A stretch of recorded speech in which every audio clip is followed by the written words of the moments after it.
All right, I think we are live. Hello to all of you watching and cooking dinner, apparently. Hope you are all doing well. You can always support this channel by going to patreon.com/Hemant. And if you are here right now, you can go sign up for free for the newsletter and getting all the articles that I end up talking about on this channel anyway before I talk about them usually. Anyway, many things to talk about. Den is here. He, as always, he's helping out with moderation. He's gonna make sure I see any super chats, any messages that I need to see in between stories. So thank you to him for that. And why don't we I'm just going to go ahead and get started with the story that there's a couple of them that just took place this week. So let me just pull this up here. So you may have seen this on Wednesday in response to the lies that JD Vance and Donald Trump have been spreading about Haitian immigrants in Ohio, and a subsequent legal challenge filed by a local Haitian nonprofit against JD Vance and Donald Trump for lying about them. There is a Republican member of Congress named Clay Higgins who basically poured fuel on the fire this week with a totally racist post he made on Twitter. Let me show this to you so you see what I'm talking about here. LOL, these Haitians are wild, eating pets. They're not. Voodoo, not spelled correctly. Nastiest country in the Western Hemisphere. They're in Ohio. Cults, slapstick gangsters, but damned if they don't feel all sophisticated now filing charges against our president and VP. They're not president or VP.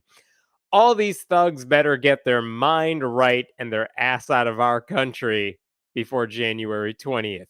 First of all, why? What's going to happen on January 20th, even if Trump wins? What are you going to do to these people? What do you mean, our country? They're legal immigrants living in Haiti, living in Ohio, or as JD Vance puts it, Haitian. They're from Haitian. Just totally racist, totally inappropriate. And if this guy were in any job outside of Republican member of Congress, he would not have a job at this point. But this is what the Republican Party looks like these days. They just tweet that stuff out and don't think about it.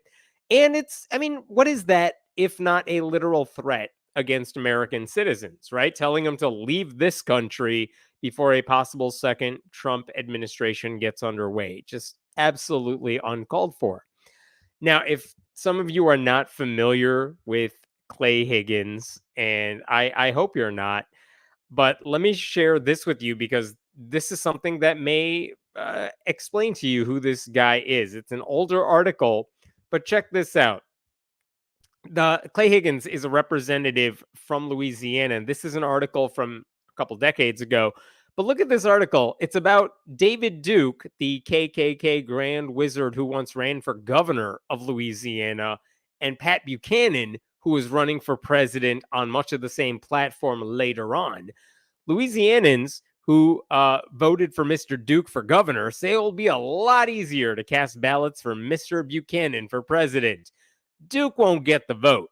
Pat will. Pat represents much of the same positions, said Clay Higgins, 30, an Army military policy officer attending a Buchanan rally in Baton Rouge last week. Regardless of the fact that David's a homeboy and all that, the boy's a Nazi. And that's a real problem, said Mr. Higgins, who nevertheless voted for Mr. Duke in the governor's race. So Clay Higgins voted for a guy he said was a Nazi for governor. And even if he wasn't a Nazi, he was still a white supremacist. Like, that didn't make anything better. And all of that was at a Pat Buchanan rally. That's who Clay Higgins is. Wait, that's not all. You want to see how much worse Clay Higgins gets? This is from Mother Jones this week. Higgins' missteps have allegedly not been limited to rhetoric. The first of his 3 ex-wives, because, family values party, wrote while seeking a protective order against him in 1991 that Higgins put a gun to my head during an argument. She explained that he threatened that if I ever came near the house, he would shoot me. Higgins denied ever being violent with her. Oh, wait, one more thing. In 2007, Higgins resigned from this police department in Louisiana after reportedly assaulting an unarmed black man and then lying about it. So that's Clay Higgins for you. He's basically a white supremacist himself, a violent dude. And if he doesn't want to be called that, he's still a supporter of white supremacy. And he's the guy that is tweeting out racist attacks against legal immigrants from Haiti. So he's the guy who wrote that tweet this week. And the thing is, when you're writing a tweet that out of bounds, I think Democrats have an obligation to make sure every Republican pays the price for that. And I don't know that they did that. I wish they did. I wish they hung that over the necks of all the Republicans. But at least people wanted to know what Mike Johnson, the Speaker of the House, had to say about all this. And the reason I'm talking about it on here right now is because you know what Mike Johnson did. He brought up religion. Let me play you what Mike Johnson said, and then we'll talk about it. Because this is the thing. I mean, the tweet was bad, but Mike Johnson's comments, I think, are not just bad. They're relevant to the stuff we talk about here. Any comment on the tweet that Clay Higgins put out today about Haitians? I heard about that on the floor just now as well. Clay Higgins is a dear friend of mine and a colleague from Louisiana, and a very frank and outspoken person. He's also a very principled man. And I think he tweeted, I didn't even see it, but he tweeted something today about Haitians, and he was approached. By January 20th, okay. Well, look, he was approached on the floor by colleagues who said that was offensive. He went to the back. I just talked to him about it. He said he went to the back and he prayed about it and he regretted it and he pulled the post down. That's what you want a gentleman to do. I'm sure he probably regrets some of the language he used, but we move forward. We believe in redemption around here. Yeah. Did you see the eye roll when someone told him what Clay Higgins wrote? Like, oh God, you're asking me about that. Why is that a big deal? Like, that's how horrible Mike Johnson is. Now, look, it would have been so much easier. All he had to do was say, yeah, it was racist. Whoops. Our guy's really bad. He could have said that. He did not say that. Like, think about what he did say, though. He said Clay Higgins went to the back of some room and prayed about it and regretted it and then took down that post, which is what you want him to do because, everyone deserves redemption, which is a nice thought and totally not what happened. Because, first of all, why would Clay Higgins pray after saying something racist? Maybe he should have tried asking God for wisdom before saying something stupid. Maybe God should have sent him a message before he clicked tweet on that one. Maybe at some point God could have given him wisdom some point in the decades of life he has lived to say, maybe don't think any of these things because they're horrible. Why was it okay for him to post that thing at all? If Rashida Tlaib had tweeted something like that, Mike Johnson would have been all over it. But because it's one of his Christian buddies, everything is fine.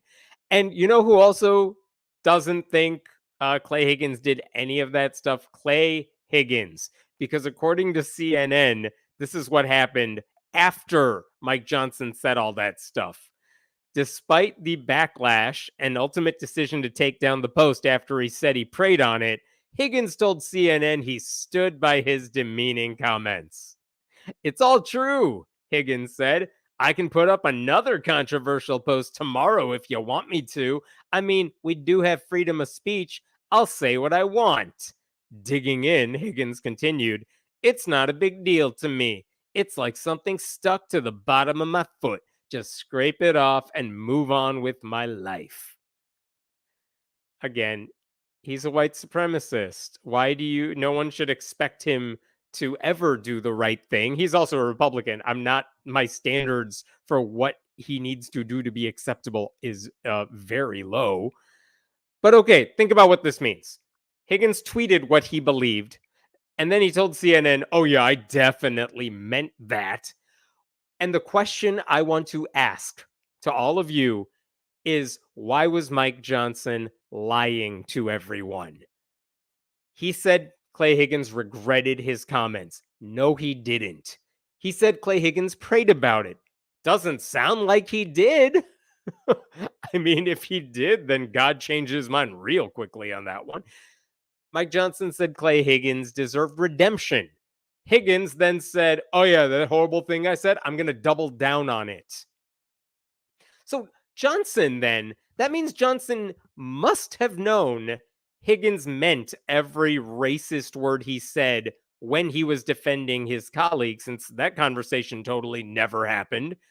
And I wonder, what does that tell us about Mike Johnson's religion, his Christianity, that he was so willing to throw God under a bus in defense of his Louisiana buddy's bigotry? Like, think about how Mike Johnson uses religion. Mike Johnson has never said, I'm a devout Christian and that's why I want to help the poor. It's never been like that ever since he became speaker. And I doubt before he became speaker. Mike Johnson is a guy who has repeatedly cited his faith to make himself look superior to everyone else. Just to give you a rundown of this guy, Mike Johnson has bragged about having a covenant marriage, which is stronger than all of your marriages. He said that God told him he was Moses, leading people to the promised land. Mike Johnson attended a purity ball with his daughter. He monitors his son's porn viewing and lets his son monitor his. Like, Christianity has always been his crutch to make his blandness sound like a superpower. No one has ever doubted his sincerity, but it's telling that he's mentioning his religion now to defend what should be indefensible. The fact that Mike Johnson can use faith to cover up another Republican's blatant racism tells you how little respect Mike Johnson has for his own Christianity. Like, if the Christian God can be used to cover up someone else's hate, maybe that's not a God anyone ought to believe in or respect. Mike Johnson would rather have the public associate his religion with Republican racism than saying, yeah, I heard what Clay Higgins said, and God told me that was really racist. He didn't say that. He would never say that because he doesn't care about racism.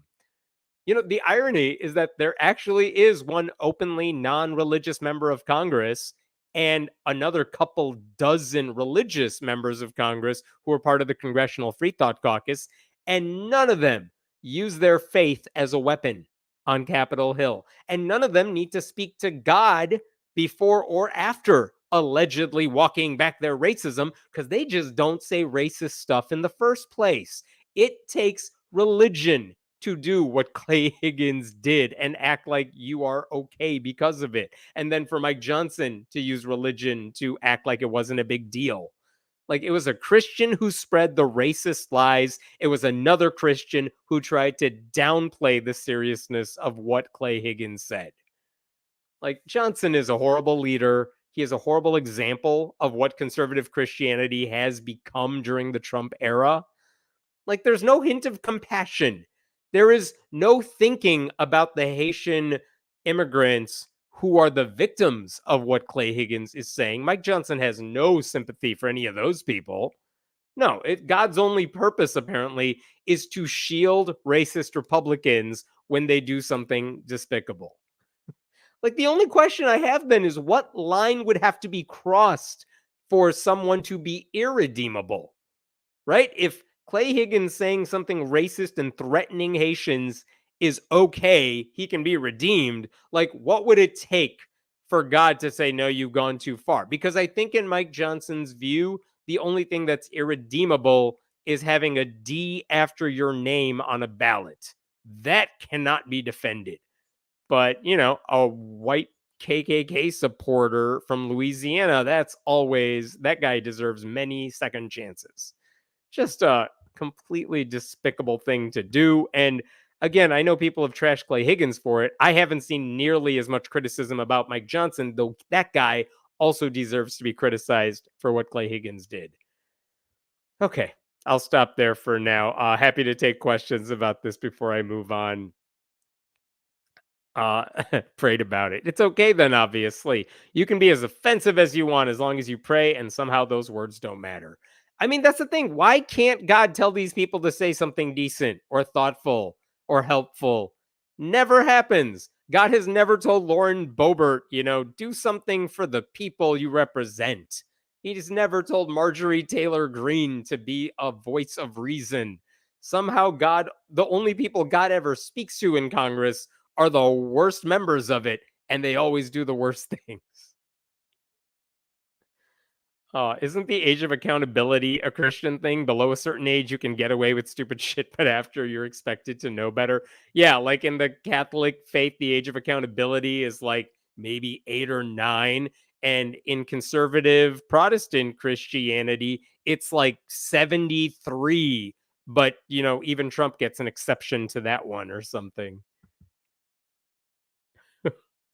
Porn monitoring to make sure you don't go too far. Listen, I don't know why Mike Johnson uses Covenant Eyes. I don't know why his son uses it. I don't know how often they get alerts and for what. Can you guys imagine if Mark Robinson and his kids had Covenant Eyes? What I want to see what that report would be like. How amusing would that be? There you go. Why did Mike Johnson lie to everyone? Because he's a lying liar. Yes, there you go. Mike Johnson was lying because he's a liar. I mean, yeah. And he's the most prominent conservative Christian in Congress. And he's just like Trump. That's sad that they hitched their wagon to that guy. Johnson is a Christian nationalist. He is absolutely representative. He's like Project 2025 come to life. And hopefully, within a couple of months, he won't be in charge anymore. Thoughts and prayers. Any other thoughts here? There you go. No need to pray about it. Just subscribe. We appreciate it. I'm gonna jump ahead to a totally different story. Give me one moment here. All right. Just pulling up this stuff, closing 7 tabs. There are so many tabs today. Okay, there we go. Let's talk about Ryan Walters. I feel like I have to do this every week because the guy who runs public education in Oklahoma always finds a way to shove religion into everything he does, and he did it again this week.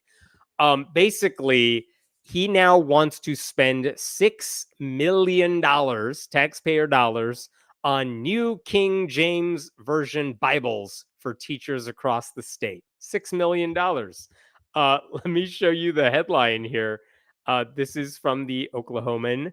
Ryan Walters wants $6 million to purchase Bibles for classrooms in his proposed budget. And right here, Walters said during the monthly meeting of the Oklahoma State Board of Education that the funds that he's requesting would be coupled with $3 million he allocated from last year for a total of $6 million to provide Bibles for public schools throughout Oklahoma. He said he wanted to purchase new King James Version editions that were free from commentary, although he noted it would be fine if the books included other key historical documents such as the U.S. Constitution. And if some of you, the alarm bells are going off because if you're looking for like a KJV Bible that also has the U.S. Constitution mixed in with it, you know where you could find that? That's the Trump Bible that Trump is selling right now. So I don't know if that's the type that Ryan Walters is calling for, but there you go. He wants to spend $6 million to bring that book to every classroom in the state.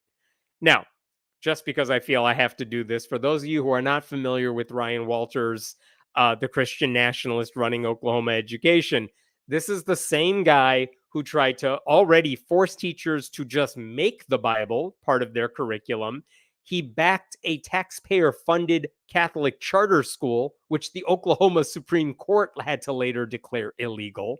He tried to put Christian chaplains in every public school. He attempted to mandate displays of the 10 Commandments in public schools. He approved the use of PragerU brainwashing materials in classrooms. He said the Tulsa Race Massacre has nothing to do with race in Oklahoma. He falsely insisted that Joe Biden wants to destroy our Christian faith, even though Joe Biden's a Christian. He formed a faith committee to examine prayer in public schools, appointed that woman who runs Libs of TikTok to a statewide library advisory board so she could take part in banning books. And then he sent out a sample prayer for teachers to use in regards to the people in Israel and definitely not the victims in Gaza. So that's Ryan Walters. And as I mentioned in a video a couple of weeks ago, he's, besides the culture war stuff, he's so bad at doing his job that even Republicans in the Oklahoma legislature have called for an investigation into him and his office over a whole bunch of concerns that he's like hoarding money and not helping students because they allocated money to deal with asthma inhalers and things like that he's not distributing properly. So that's Ryan Walters. And now this guy wants to spend money on Bibles. Like, he'll do anything to wreck the school system he was elected to oversee, all because he wants to prop up private schools, religious schools, homeschools, and things like that. So anyway, here's what he's trying to do now in Oklahoma. And where did the bit go? Oh, here we go. He said this during the Board of Education meeting. Where did it all go? I swear I set this all up. Okay. This is the thing he said at the meeting. So this would give us the ability to utilize $6 million in less than 2 years to ensure that the Bible hasn't been driven out of Oklahoma classrooms, Walters said. That would be a significant step for the state of Oklahoma to ensure that we're not allowing the left to censor American history. Like, what the hell are we talking about here? There's no censorship of American history. There are American history teachers and experts who say, hey, we should talk about slavery. And I know Ryan Walters hates that.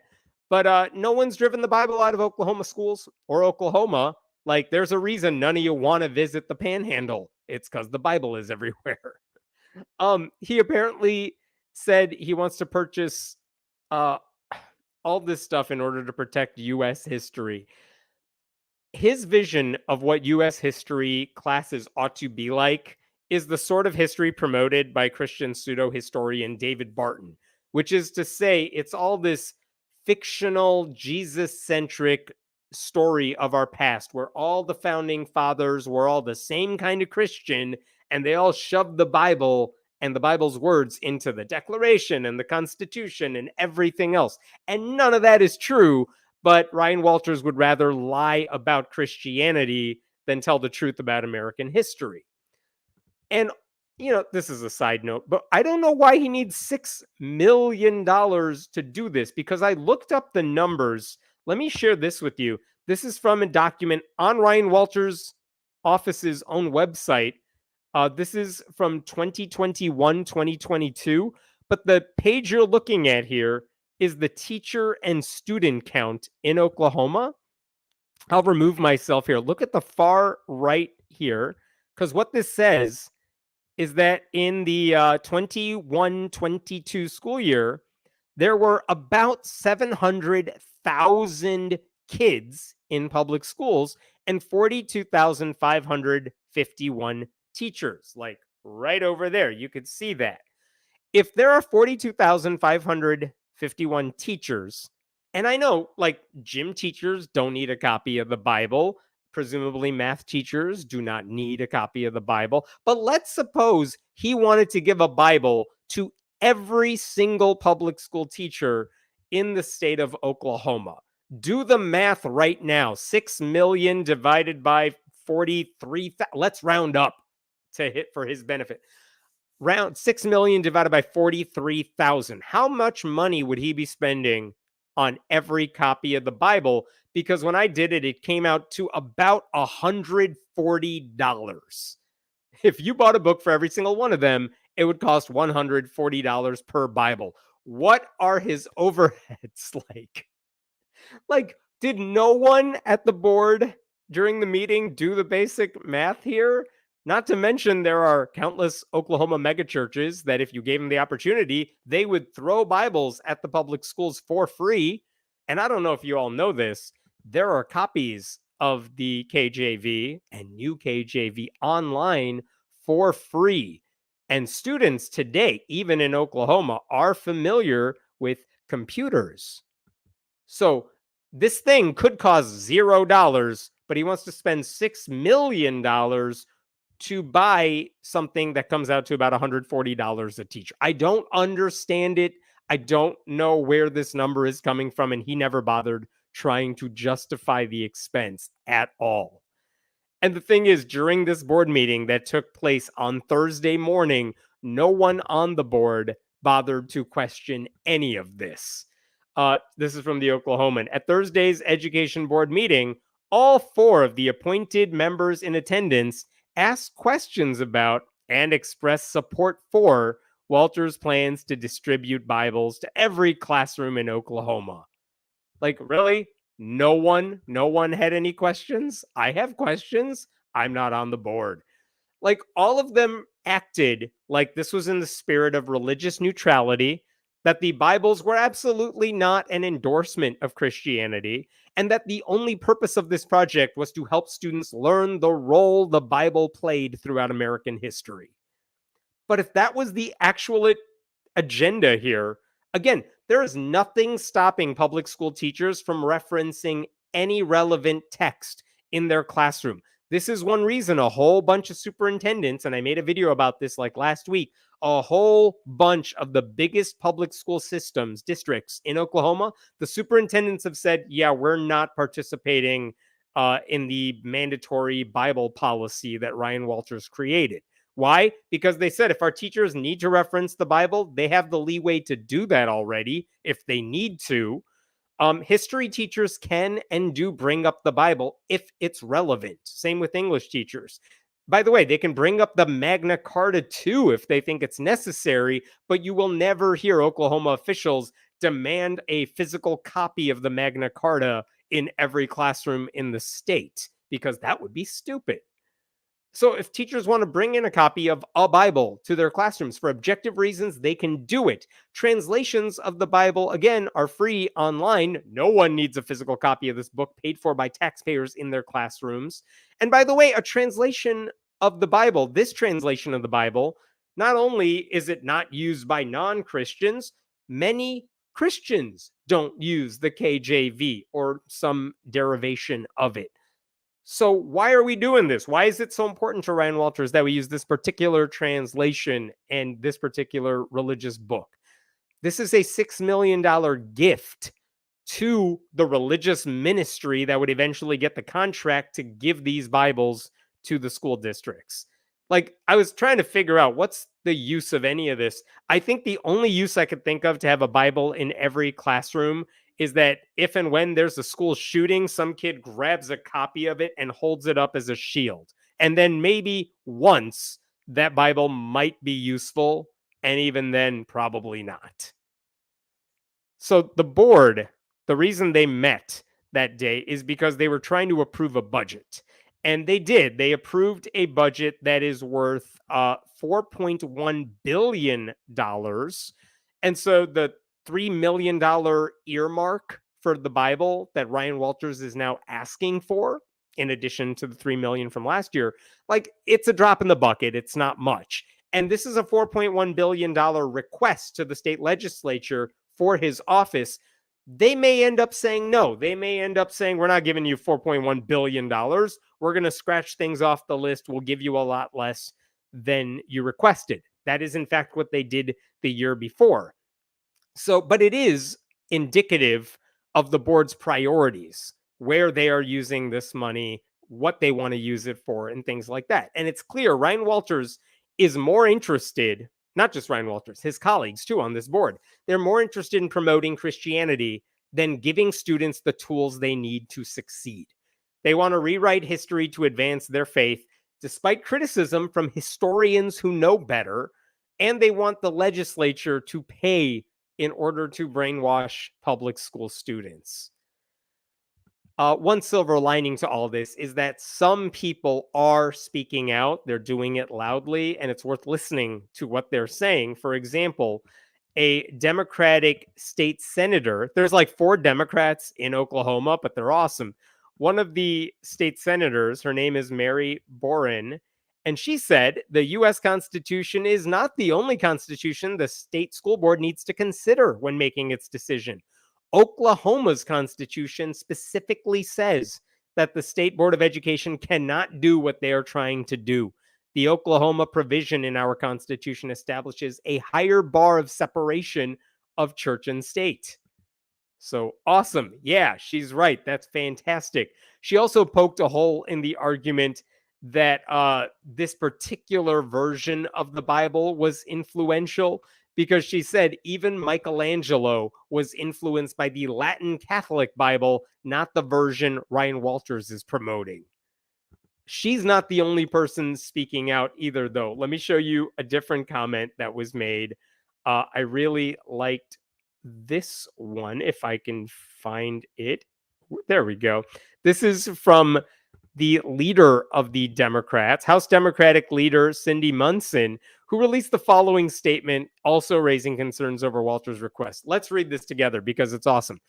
The state superintendent continues to ignore the Oklahoma Constitution. He wants to use millions in public taxpayer dollars to fund religion in public schools, something the majority of Oklahomans are adamantly against, while Oklahoma public schools remain some of the most underfunded public schools in the nation.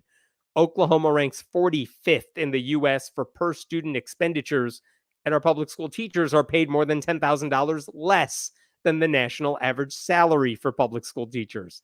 There are major gaps in funding public education in Oklahoma, and yet the state superintendent continues to abandon the needs of our public school districts to push for policies that do not benefit teachers, students, or families. He has and continues to fail us and our public schools. Great statement. I appreciate that. There's one more you got to read. It's from State Representative Mickey Dollins. This is on X/Twitter. This one is also glorious. Let's read this one together, shall we? This is what it looks like when Christian nationalism attempts to take over public education. The state superintendent of Oklahoma Public Schools wants to spend millions of your tax dollars to purchase Bibles, which he demands be taught in public school classrooms beyond just world history and social studies. When asked which version he preferred, he specified the KJV, but added that it can include other key historical documents, such as the Constitution. Conveniently, the Trump Bible is the KJV and includes the U.S. Constitution. Public schools are not Sunday schools. The state superintendent and numerous GOP politicians in Oklahoma are on a Christian nationalist crusade to impose their religious agenda on everyone else's kids. And then he lists through all these Christian nationalist things they have tried to do. These are a clear attacks on religious freedom. We're a constitutional republic, a form of democracy, not a theocracy. And then he says at the end, it's also important to note that students can and do bring their Bible, Torah, Quran, Bhagavad Gita, Avesta, etc. into classrooms. But forcing religious texts into classrooms by the government is a violation of the freedom of religion. So much appreciation for all those Democrats for speaking out. I'll bring up one other thing, and I've said this before. Even when you look beyond the culture war bullshit, Walter's decisions here, the way he's using his money, what he's trying to do, it could make college admissions counselors think twice before they admit a kid who graduated from an Oklahoma public school. Because they may very well say, okay, this kid is coming to our school, they want to major in history, but they're coming from Oklahoma. It is possible they do not have the baseline level of knowledge they need in order to succeed in our school because they were taught using Oklahoma standards, and those are really low. And what Ryan Walters is doing is making life harder for the very kids he's supposed to be helping. Students can always overcome any number of obstacles, like they do it all the time. It's inspiring, but it is awful that the obstacle they currently face is the guy who's supposed to be running the state's public schools. He's supposed to be their ally, not an antagonist. By the way, there's one other side note to this whole story, which is one of the reasons we know all of this happened at the meeting on Thursday is because there were local news reporters who could videotape the entire meeting and write about this budget proposal he was making. But in order to be there, they had to file a lawsuit against Ryan Walters to get there. This is from KFOR, which I believe is the local NBC News affiliate in Oklahoma City. They had to go to court earlier this week in order to get access to the meeting. Ryan Walters and his staff, they regularly deny reporters the ability to come inside the room where they're holding the meeting. They might send them to an overflow room where you can't record it live. And he also denied the KFOR reporters access to his post-meeting press conferences. And so the station sued him in his office, and a judge granted their request on Wednesday so they could be in the room on Thursday documenting what he did. And when one of those reporters, Spencer Humphrey, said online he reached out to Ryan Walters' office to see if they had any comment after the judge said, you got to let these reporters in, a guy named Dan Isett, who works in Ryan Walters' office, responded to Spencer Humphrey, and take a look at what he wrote because he works for Ryan Walters. Spencer Humphrey says, I reached out to Isett and asked if he could share any statement on behalf of Oklahoma State Department of Education. Look at this email. We don't respond to fake news organizations. He said that to an NBC reporter who said, got any comment for a story? Everything is fake news. All of these people are wannabe Trump cultists. They're all in the cult. They all want to be Trump. Everything is fake unless you are acquiescing to their version of every story. Like, it's all the worst people all the time in the GOP. So anyway, not surprising to see that response. But again, you have to fight to just report a school board meeting. It's absurd. And it's also absurd that Ryan Walters is going to obviously cry persecution when people rip on him for how he's wasting money to buy free Bibles that he doesn't need to. All right, I'm going to pause there for a little bit. What questions we got here? How many times must he have his hands slapped telling him no to pushing religion on people? I mean, clearly it hasn't happened enough yet, right? Like, I don't know if he actually sincerely believes he's being persecuted, or he just wants to play the part because he wants to be a future Secretary of Education under a Trump administration. But he's not interested in what critics say. He doesn't care what's good for the kids. He's doing this now for himself and his Christian admirers at this point. So it doesn't matter how many people tell him what he's doing is wrong, because he's acting like he's on a religious crusade. This guy needs to be fired or removed from office. Anyone know if he was elected or appointed? I think he was initially appointed by Kevin Stitt, the governor of Oklahoma, but then he was elected for this job that he's doing.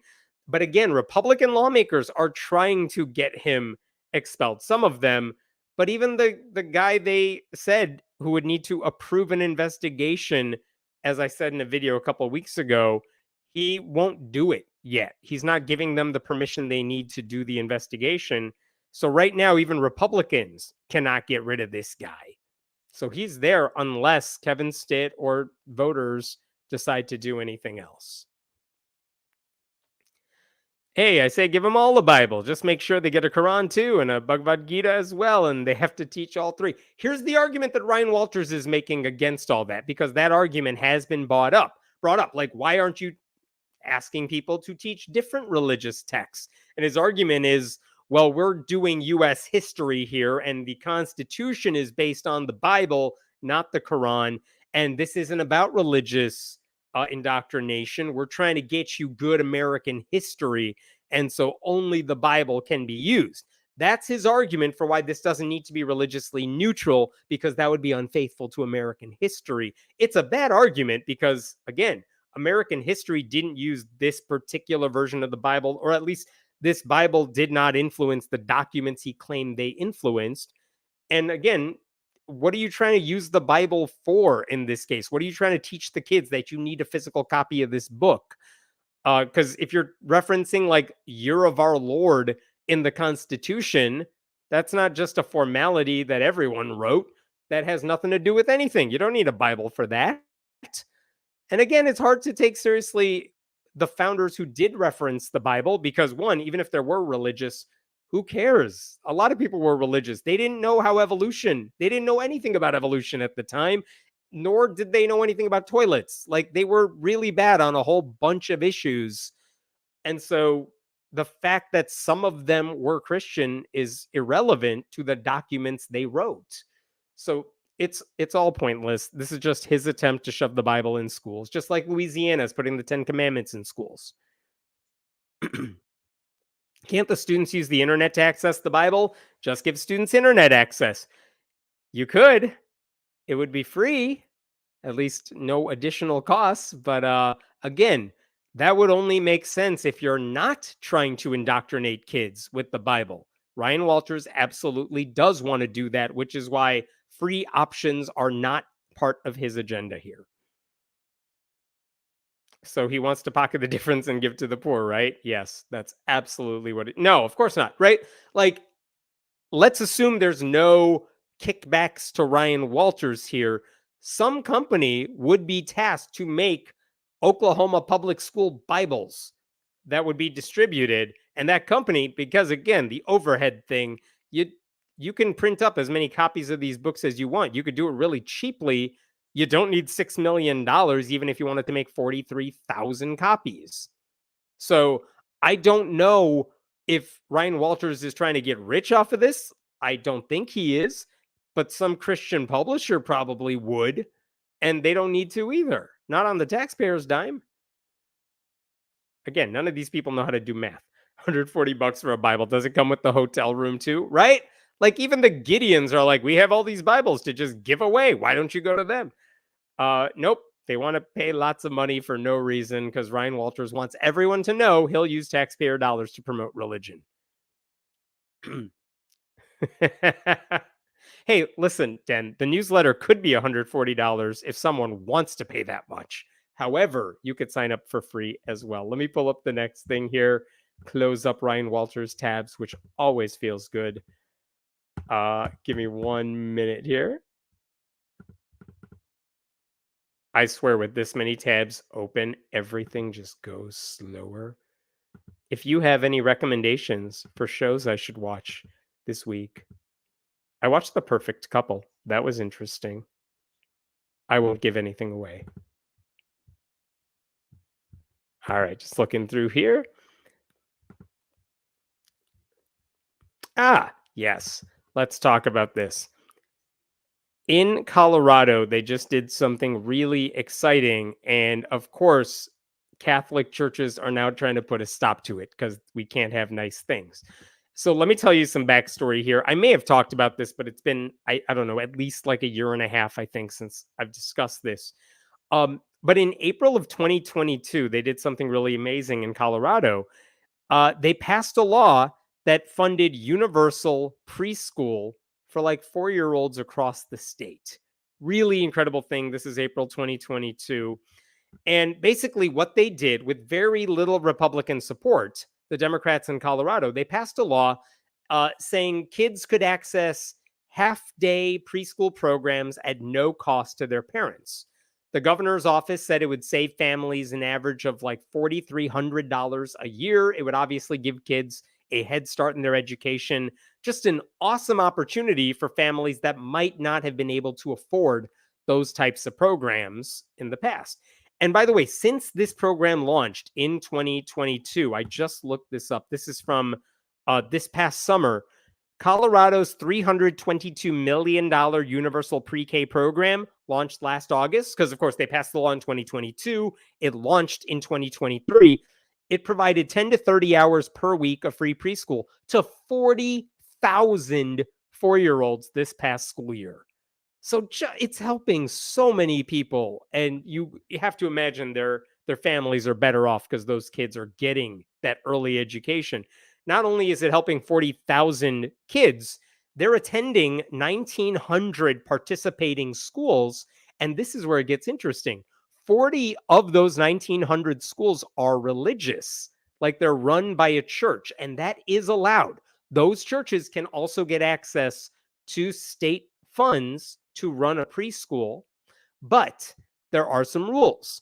If you want to get funding or reimbursed for the preschool that you're running, schools cannot discriminate against students. They have to accept kids regardless of they or their families' race, religion, sexual orientation, gender identity, etc. And so a couple of years ago, when this law passed, two churches in the Denver Catholic Archdiocese sued. They sued state officials. They wanted to get taxpayer dollars, but they did not want to give up their bigotry. And basically, their argument was that Catholicism required them to reject students who have gay parents, and they didn't want to hire staffers who were in same-sex relationships. They said they could not recognize the existence of trans people who are like unicorns. They don't really exist. And they couldn't use anyone's pronouns if they conflict with what was written on a birth certificate. You know how this works by now. They wanted to ban students from wearing, quote, the opposite sex's uniform or using what they deemed were the wrong bathrooms. And I just want to reiterate, we're talking about 4-year-olds here. They also said, we want to prioritize the acceptance of Catholic families over like Jewish or Muslim ones. And would that be religious discrimination that we're not allowed to do? And in fact, the state said, no, actually, that one's fine. If a Catholic church has a preschool and they want state funds, they are actually allowed to prioritize Catholic church members first until like they're full. And at that point, that's okay. But it didn't take a genius to understand why they were really suing. This was always about their ability to discriminate against LGBTQ people, right? And in their lawsuit, I'll show you a portion of it here. Oh, you know what? I'm going to get back to that in just a second. But one of the things they wrote is that this law is going to lead to intractable conflicts because a Catholic school cannot treat a same-sex couple as a family equivalent to the natural family. Ooh, those scary gay couples are unnatural. So that's the Catholic Church's position on all this, and there's a simple solution to all of that. Don't take the state's money. No one was forcing you to accept state money to run your preschool. You could just do whatever you did before the law was passed, right? Like if families wanted to send their kids to bigot factories, they had every right to do so, and no one was stopping them. No one was telling the church they had to do anything different. And the Catholic Church knew this, which is why when they filed their lawsuit, there was another argument in there that I found amazing.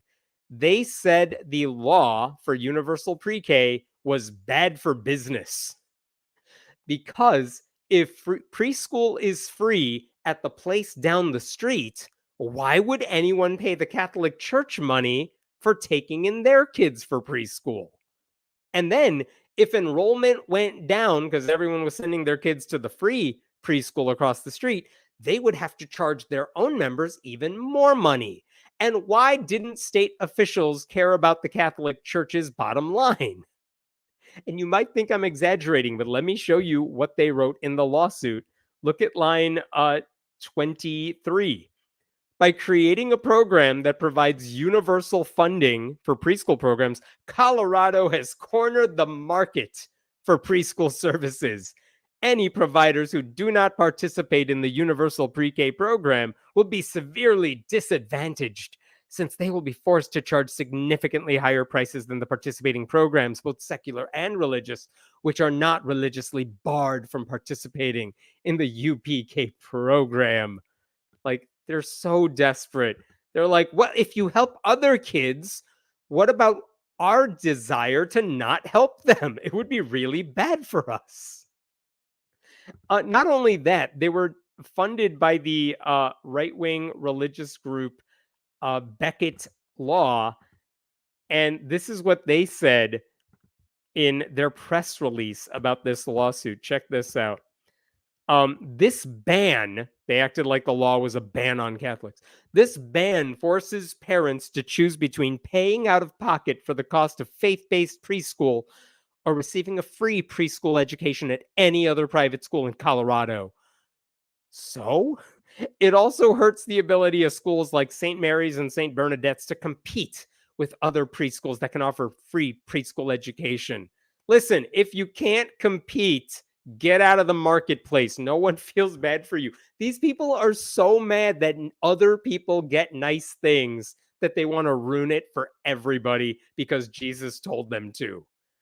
They're in the marketplace of ideas. The Catholics are filing a lawsuit because they're like, we're going to be losers. The neutral rules that we have to play by are so unfair to us, it's illegal. And therefore, they said the rules need to change. Not us, not our beliefs, never our beliefs. I mean, this is the epitome of broken brain religion for you, right? A program that would lift up families that cannot afford early childhood education and which could help students get a leg up on their formal schooling is a problem for these people, for these Catholics, because they prioritize their own bigotry over the needs of other children. And it's not just that the archdiocese wanted to end the program for everybody. They just wanted to be able to get the state funding and be bigots. All right. They wanted to discriminate against LGBTQ people and get government funding for doing so. If you watched my live stream last week, I talked about how a similar predicament happened in the state of Maine, where religious schools demanded government funding that was part of a state-sponsored program. And the lawmakers and the Supreme Court said, yep, they should have access to it. But then lawmakers passed a law saying, all right, fine, taxpayer dollars can go to religious schools as long as they don't discriminate. And what did religious schools do when that law passed? They said, all right, we don't want your money anymore. We would rather discriminate than get your money. But those religious schools have since filed an appeal because they also want the ability to get state funding and discriminate while getting the money. So this is kind of the same game being played here. It is telling that there is nothing in this lawsuit that they filed about their right, the archdiocese's right to reject divorced parents or anyone who's had an abortion, because those are also sins in the Catholic Church's eye. But the church has never really had a problem with any of those sins. Like, they have their own made up sin hierarchy, and being a trans person who wants to exist, that's a bigger problem for them than someone who's been divorced 3 times, like Clay Higgins was in the last story. So anyway, that's a lawsuit they filed in 2022 when this universal pre-K law in Colorado passed. And this past summer, a U.S. district judge in Colorado, actually ruled mostly in favor of the state. He said, yeah, the state's not doing anything wrong here, by and large. They're not discriminating against religious schools by saying all participants have to abide by non-discrimination rules. But the judge also said this isn't a total win yet, because you know how you allowed Catholic schools to prioritize members of their own religion over Muslim students and Jewish students and people like that?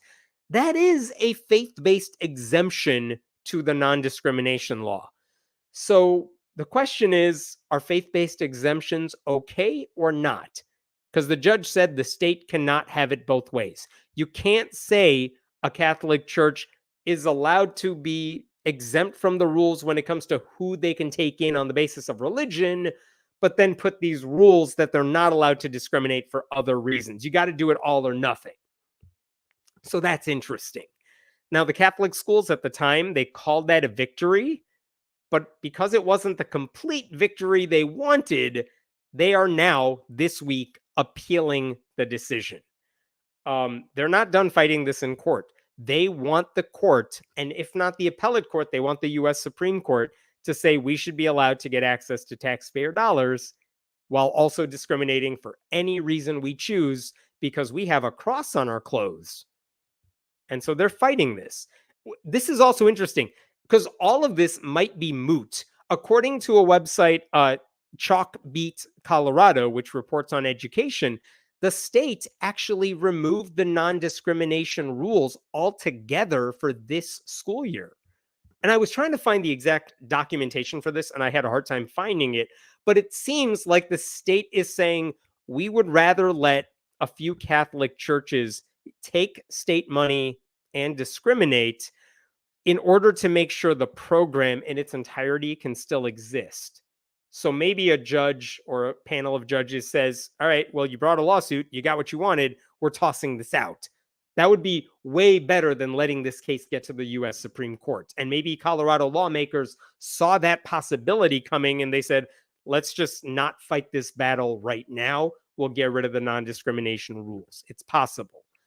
But it is also possible that this case remains in the courts because the Catholic groups want to fight it, and that could lead to bigger problems down the line. And I want to show you one of the things. This is from the Denver Post this past week. If the Catholic preschools win this appeal, it is possible Colorado children could be shut out of some preschools because of their or their parents' identities. That's true, because some schools could discriminate against them. And one parent said, it's so upsetting that there's so much hate for our kids, said Brittany, who's not involved in the lawsuit, but represents the kind of family that could be affected by it.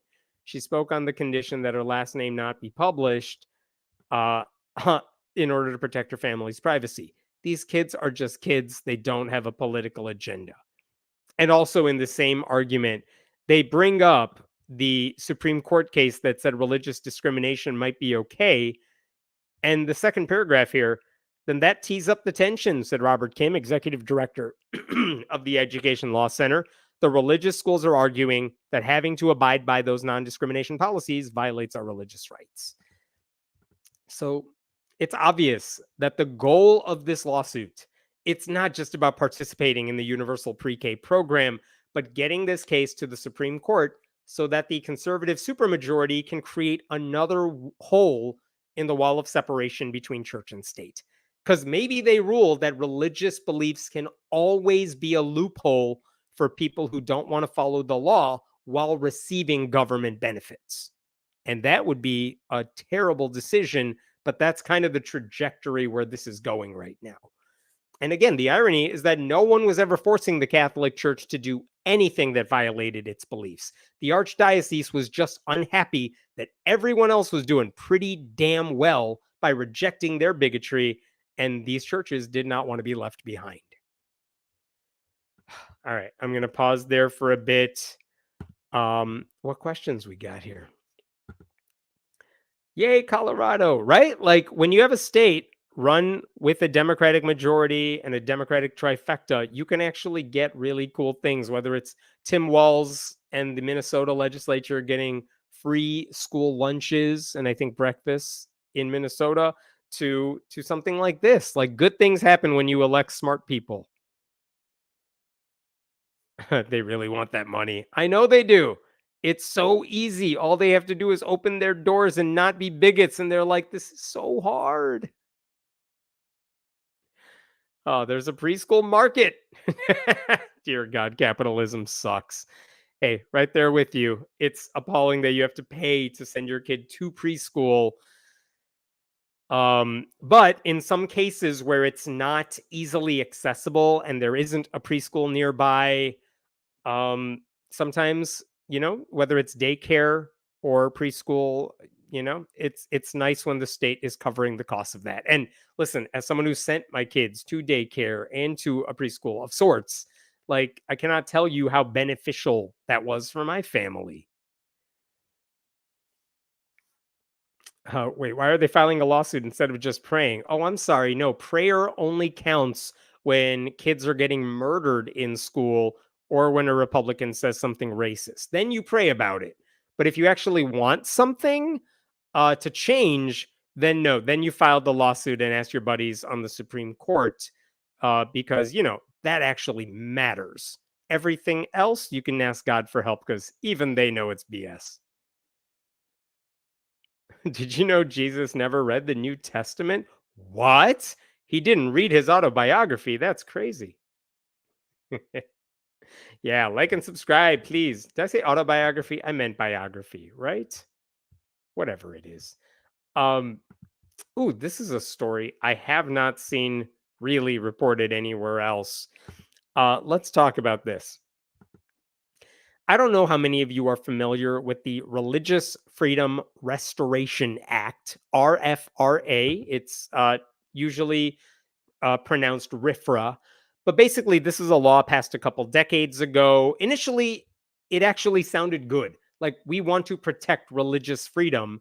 And if you go down the Wikipedia rabbit hole for how RFRA was passed, I think during the Clinton era, it was basically to protect like Native Americans, I think, who wanted to use some drugs and some ritual, but they were getting fired because of it.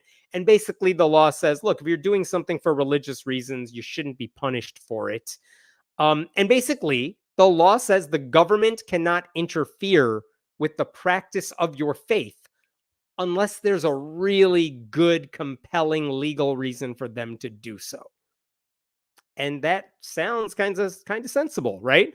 Like, I don't want the government interfering with what I find really important to me unless there's a really good reason for it. The problem is that in practice, RFRA has basically been weaponized by religious groups, almost always Christian Catholic groups, to allow them to ignore laws they don't like, because all they have to do is yell Jesus really loudly and they might be able to get away with anything. Among other things, RFRA has been used by pharmacists to avoid filling birth control prescriptions. It's been used by employers to fire workers in same-sex relationships. It's been cited by parents who don't want to vaccinate their kids but send their kids to public schools. It's also been used by the people who run Hobby Lobby because they didn't want to provide contraception through their healthcare program for employees. So anyway, so that's the basic federal RFRA law, but states can pass their own versions of it, and they can make them a little more strict.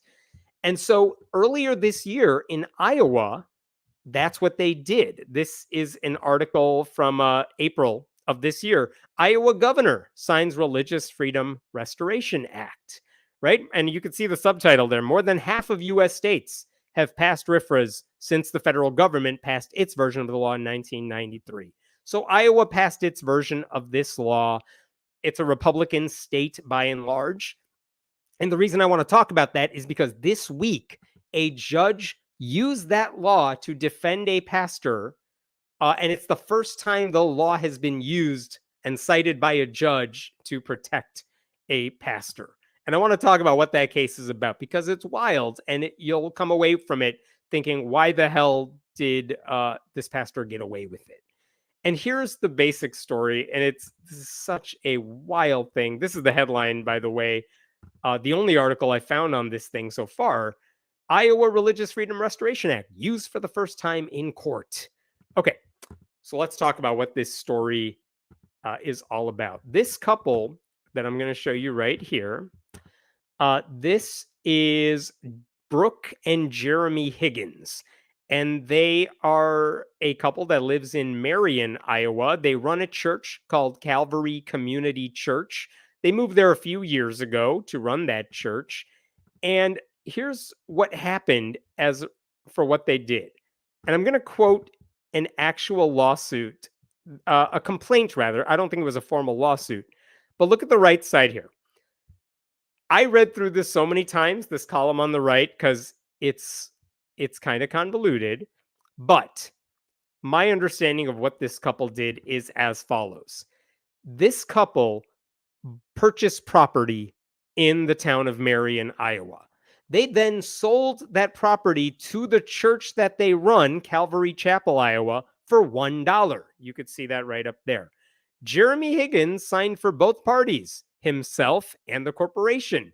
The home was then constructed by the church for at least $765,000. So this guy buys the property for cheap, sells it to his church, and then the church builds a home like a McMansion on that property, right? The complaint actually said, we assume no sales tax was paid on construction costs. And then, right after they built the McMansion, the church then provided the Higgins with a mortgage, which was then forgiven by the church months later. So usually if you're buying a home, you would go through a bank, and the bank has all this paperwork, and the bank is saying, we own your house, but you can pay us back for it over the course of 20, 30 years with interest. And this couple said, why don't we just get a loan from our church, which is us? And the church built the property and sold it to the couple. So, like, the same dude signing the contract on both sides, basically. And the cool benefit of doing it this way is that the church can say the home is their property, which means the couple doesn't have to pay any property taxes on this McMansion, right? That's the disturbing part about this. And the argument that several Iowa residents made is that this couple is not living in some church-owned property that they are temporarily staying in. This is clearly a single-family home. You can't just slap a church's name on it and say, oh, it's owned by the church, no property taxes for us. It's so obviously a single-family home that they're building for themselves. And look at what they cited in support of this. There is an expensive privacy fence along with a hard basketball court in the backyard. They built a basketball court in the backyard. According to neighbors, rarely does anyone visit the home, and they have never seen any parties, events, or gatherings at the home. There's no signage indicating it's church property or a rectory.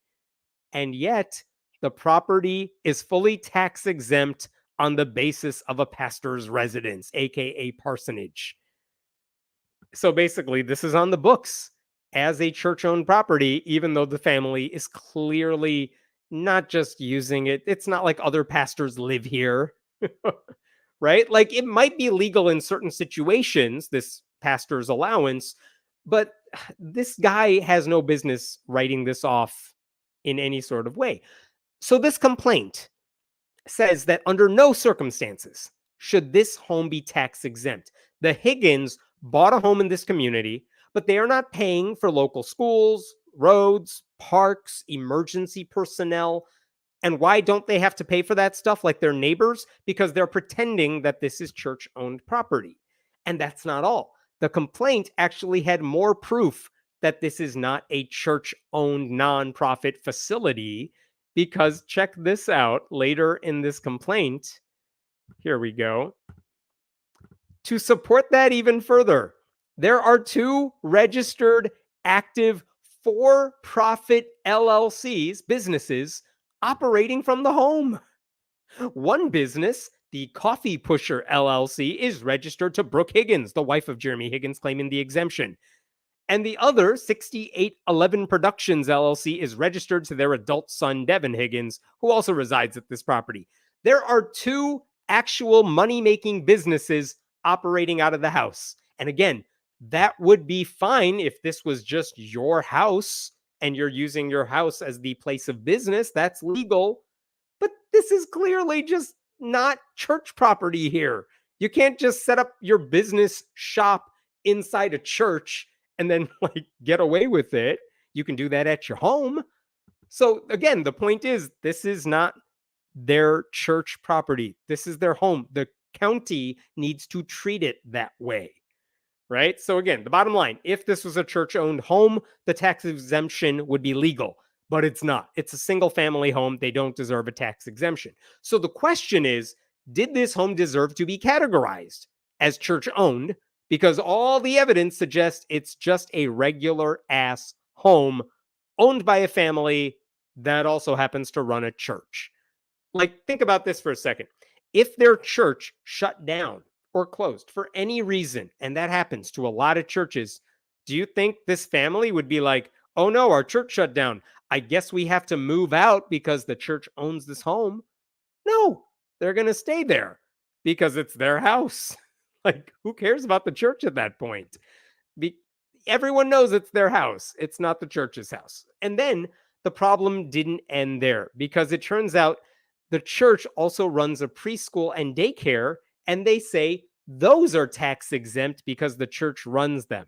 But according to the complaint, that's not what's going on at all. Look at this. Considering the daycare and preschool are not providing discounted or free childcare, we do not see where they are providing charitable objects to the community or to their religious society. However, they are tax exempt. and unlike other daycares in the area, do not have to pay taxes on their revenue. This revenue is then being used to finance the property at the home address, in which the director of the child care center resides with her family. It is a clear and obvious personal benefit for the director of the nonprofit daycare and preschool to be living in housing paid for by that daycare and preschool tax-free revenue. Iowa code does not allow tax exemptions on property for housing of non-religious staff. Like, she shouldn't be able to make use of a tax exemption because she's not a non-religious. I don't know.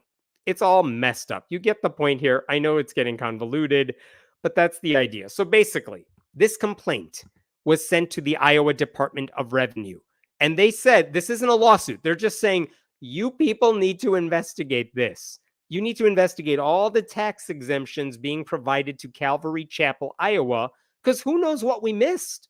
Maybe there's tax exempt abuse or tax evasion that you have not uncovered or that we have not uncovered. So please investigate this.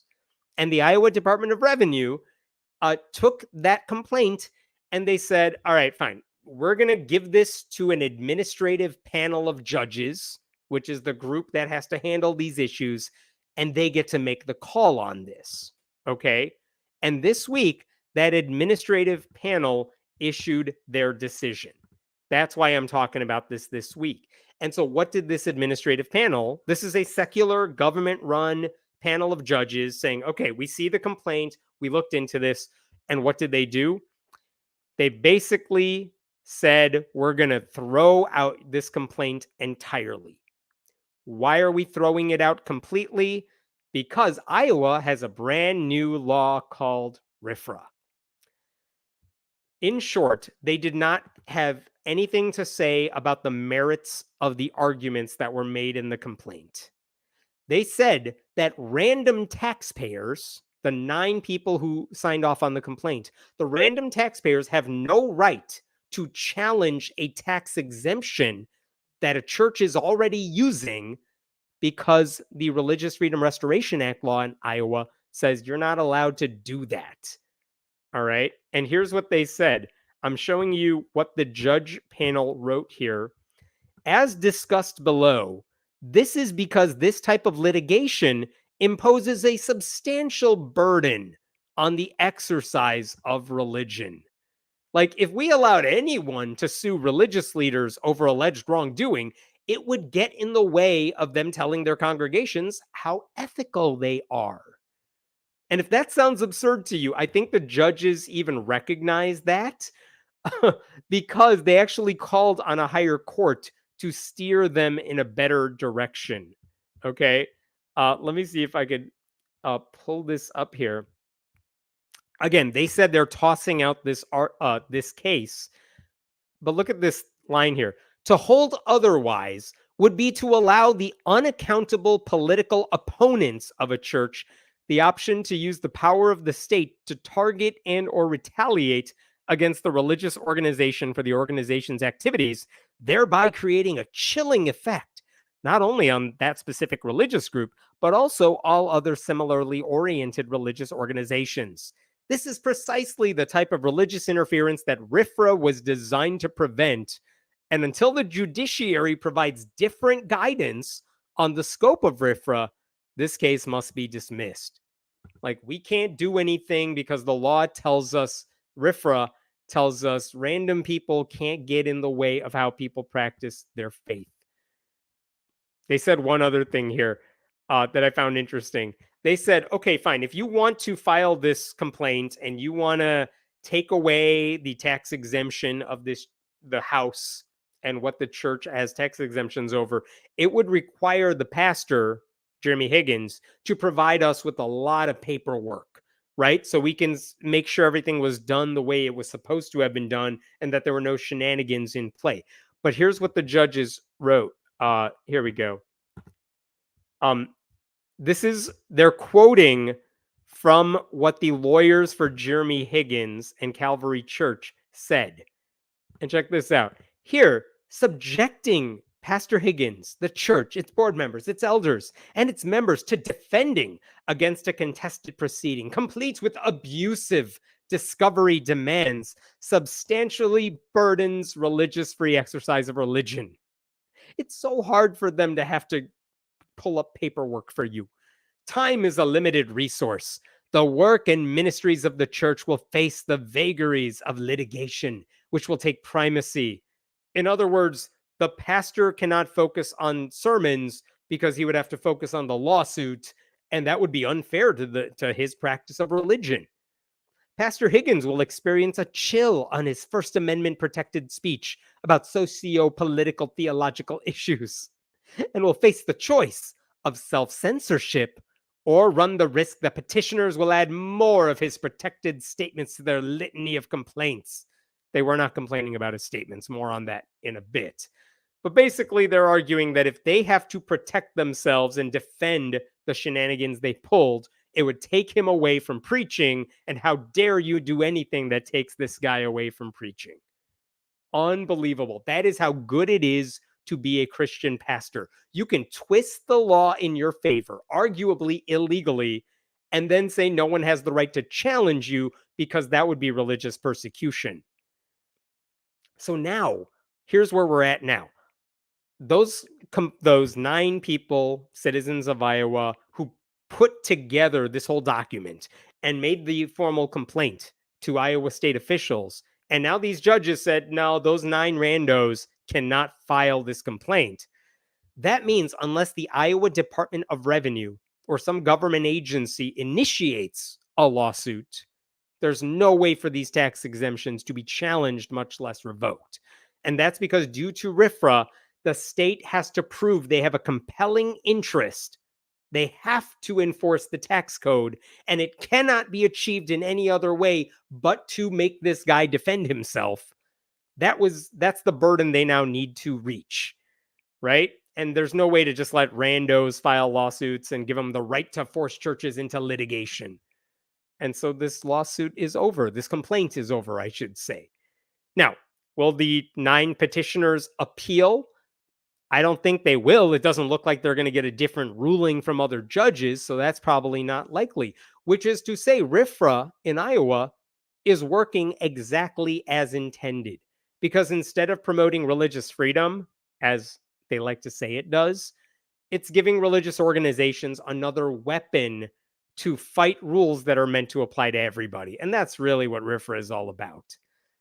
So I spoke with a guy named Joe Stutler, who was one of the 9 people who filed this initial complaint. And what he told me is that this decision, it creates, quote, unfettered access by any religious institution to basically do whatever they want with no guidelines, no restrictions. And I happen to think he's right about that. And again, this is Iowa. It's a Republican state. So I doubt government officials are about to challenge a church for anything. They don't have the stomach for that. And certainly when statewide officials are all Republicans, there's no chance of that happening. One other thing about this bill. When I first saw this article on the local ABC News affiliate, this is the headline I showed you earlier. Iowa RFRA used for the first time in court. It was a weird article to read because look at this line. I had to archive this, but before school board elections last fall, Jeremy Higgins, the pastor of Calvary Community Church in Cedar Rapids, endorsed 2 candidates. As a result, a group of people challenged the church's property tax exemption before the Iowa Department of Revenue. First of all, if this guy endorsed candidates from the pulpit, the IRS should revoke his church's tax-exempt status. He's violated the Johnson Amendment. I've talked about that many times before because he's not allowed to do that. But I just showed you what the complaint was all about the tax exemptions at his house. It had nothing to do with what he was preaching from the pulpit. No one cares about what this dude is preaching. They're mad because of the real estate shenanigans he was pulling. Like, I know that because I read the complaint. So where did this reporter get this idea that the complaint was filed because opponents of the church didn't like what the pastor was saying? And I think it's because the church's lawyers are like, oh, they're just coming after us because they hate Christians so much. And the reporter fell for it. And he wrote this thing. He never spoke to the people who filed the complaint. He just wrote up whatever the church wanted him to say. And I spoke with one of the other complainants who filed the complaint. And he said that after they contacted that reporter and they're like, what the hell are you writing about? None of that is why we filed this complaint. The reporter went back, corrected the entire article, and now it actually reads correctly. This is what it says now in this article. Last fall, a group of Marion residents filed a petition asking to review the property tax exemption on the home in which Pastor Jeremy Higgins of Calvary Community Church lives. Calvary officially owns the property for its pastor to live in, so it pays no property taxes on it. The Marion group argued Higgins actually owns the home. Property records show the pastor bought the lot in 2021, paid to build it. Dustin Brooks, one of the petitioners, said public documents show the church did not pay for the home. Yeah, that's accurate. That's the shenanigans that should be reported. It is now correct on the news website. But again, it's telling how the church is lying about what people are complaining about to try to get everyone off their back. So that pissed me off this week. What questions we got on this story? Crooked.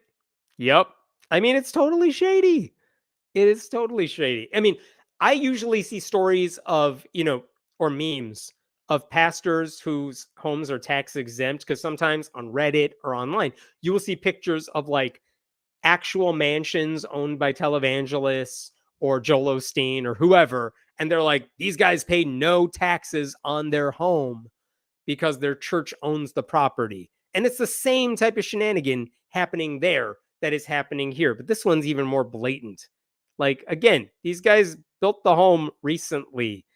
It's not even like a huge mansion. It's a suburban home that is really nice. I'm not saying it's cheap by any means, but it's a McMansion. It's a suburban home. It's their home. They should be able to have the decency to say, yeah, we built it for ourselves and we will pay taxes and contribute to the community. Because the church isn't contributing to the community in that meaningful way. So patriotic and devout to dodge taxes. I bet you know how they vote. Because they're patriotic and like to bend the rules. Wait, what? That sounds like some kind of business accounting fraud, at least against generally accepted accounting practices. Sure seems like it. And now they're safe because they can yell Jesus, thanks to the Iowa RFRA law. It's very troubling. And again, there's no way against to fight this, because that's what those citizens tried to do. They tried to highlight the problem for the state. Why? So that the state could say, yeah, we're not allowing this. You got to pay property taxes. It would be good for the state. It would be good for the community. And these judges are like, yeah, we can't even ask them because we already said yes a while ago to giving them a tax exemption because they're a church. And so we can't now go back in and make them do the right thing. That's what the law prevents. It would be too hard for them to have to dig up paperwork. I feel like all these religious sects are pyramid schemes. Yeah, I'm going to butcher the statement, but what's the difference between like a cult and a religion? It's like there's always one dude at the top who benefits from it all, but in a cult, that dude is in a religion, that dude is dead. Yeah, I mean, again, even if you want to argue that most pastors are doing it for the right reason and they're not making a ton of money, which is true, it's really disturbing the way some pastors just rake in all this money and then exploit the law to benefit them even more. And they don't have to do it. They choose to do it because it's good for their pocketbooks, even though it hurts the community around them. So Iowa churches are now law-free zones. You can't arrest abusive pastors because they'd have to fill out paperwork. This is the question, right? Like, how far, what's the slippery slope of this law now?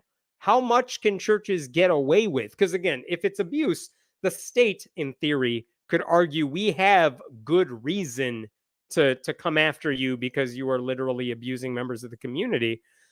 But I don't know why they can't make the same argument and say, you're cheating the community out of taxes that you owe us, so we're going to come after you as well. And if you need to take one day to pull out the papers from your closet, go do it. I know they are big closets in that giant $750,000 home of yours, but do it anyway. You could make that argument, but I don't know how far it goes. It's scary to think about.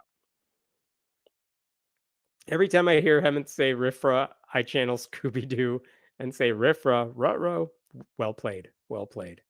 I should have thought of that first. All right. I got a couple more for you here, but I think these are really interesting and somewhat happier. Let me close and make my computer go faster. All right.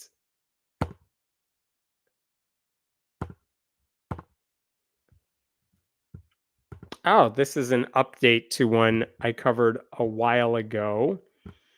Give me 1 second here to pull this up. Okay. I think a couple of weeks ago, I mentioned that in Iowa, there were Satanists who wanted to do a multi-day reading of Paradise Lost inside the Iowa State Capitol. They wanted to do that because the governor of Iowa, Kim Reynolds, had signed a proclamation supporting a multi-day entire state Bible reading marathon. And they said, all right, if you're going to promote a Bible reading marathon, then we want to have a 4-day Paradise Lost reading marathon inside the Capitol. And what I said in the previous video, and I will try to do my best to link to it down below, what they said is, all right, we're going to fill out the permit to have this event. And they did it. And as soon as they turned in that application, the state of Iowa, the people who run the permit thing, they said, oh, we're going to change the rules. And the new rules say you're only allowed to have a 1-day event if you want to use the space in the Capitol. No multi-day events, just a 1-day thing. And you're only allowed to have one event a year, which is very convenient because it turns out Satanists like to put up displays in the Capitol over Christmas. And they did it last year and it caused a whole ruckus. And so presumably they were going to do it again this year. So these new rules said you're only allowed to do it for 1 day, not 4. And also, if you want to have your reading in the Capitol, you won't be able to put up a holiday display this year. So those were the rule changes. And what I mentioned in that past video is that when they implemented those changes, it actually blocked an event to help homeless veterans find jobs. Another group wanted to have a multi-day job fair inside the Capitol to help homeless veterans, and they could no longer do it because of those rule changes. Iowa was willing to throw those people under the bus in order to stick it to Satanists. So that's the video I made last time. So here's the update that I found really interesting. After the Satanists, the Satanic Temple of Iowa, they had a choice. Do we do a 1-day reading inside the Capitol? But if we do that, we don't get to put up a display this winter. Or we choose not to do the reading at all, but then they win. That's no fun. So what they did is they decided to rent space, or apply for a permit rather, outside the Tama County Courthouse. They scheduled it for September 16th and 17th. So they were going to do a 2-day reading outside of a county courthouse because the county courthouse didn't play by the same rules, right? So they applied for that permit and they got it. And I actually saw this headline as they received it. Satanic Temple of Iowa leader explains upcoming reading in Tama County. And it says in the first paragraph there, members of the Satanic Temple of Iowa will gather on the Tama County Courthouse lawn this coming Monday and Tuesday. So fantastic. They were able to do their 2-day reading outside the courthouse. Great, right? The problem with all of this is that they made the request, can we have this space? And they got that. But apparently the people who approved that request had no idea what they were saying yes to. Give me 1 second here. This is interesting. The Satanic Temple minister, Mortimer Adramelech, he actually said that the reason they wanted to hold it in Tama County, here we go. there was a reason they wanted to hold it outside Tama County. Tama County has also historically had events similar in nature to ours at their county courthouse lawn, such as the Iowa 99 County Bible Reading Marathon. The county courthouse building and lawn is beautiful, perfectly suited to the needs of an event of this type. But look at this. Adramelech indicated that there was some misunderstanding after he called the county auditor to make the event request, because when they approved of the event, attendees said the request was made for a Bible reading. Like, I said, this is the Satanic Temple here. I said that we would like to hold a Paradise Lost reading marathon on the Tama County Courthouse lawn. The Iowa 99 County Bible Reading Marathon was brought up, and I said that our event was similar in concept. It was never my intention to mislead anyone about the nature of our event. So basically, he said, we want to do this thing like the Bible reading.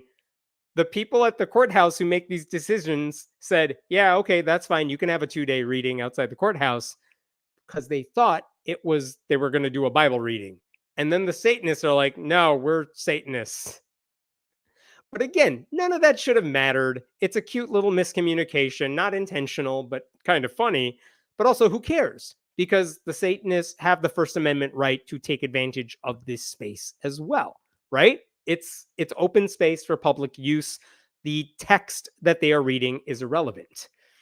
So anyway, doesn't matter if people were confused. The event did go on. People ended up reading Paradise Lost from like 8:30 in the morning to 7:30 at night. And guess what? It was fine. They read the book. There was a small audience around them. It was perfectly uneventful. No Christians were harmed during the reading of the non-Bible. They actually finished Paradise Lost early on the morning of day 2. So they ended up reading a different book called The Revolt of the Angels. And again, all of this probably would have gone under the radar, except the Tama County Board of Supervisors were so offended by the idea that Satanists were taking advantage of this space that they decided they also need to change the rules so that this sort of thing never happens again. All right. So check this out. This is from the Times Republican in Iowa. They crafted a new policy. The new policy, drafted by Tama County Human Resources Manager Tammy Wise, based on suggestions from an attorney, has more requirements for those who want to gain permission to use the lawn in the future.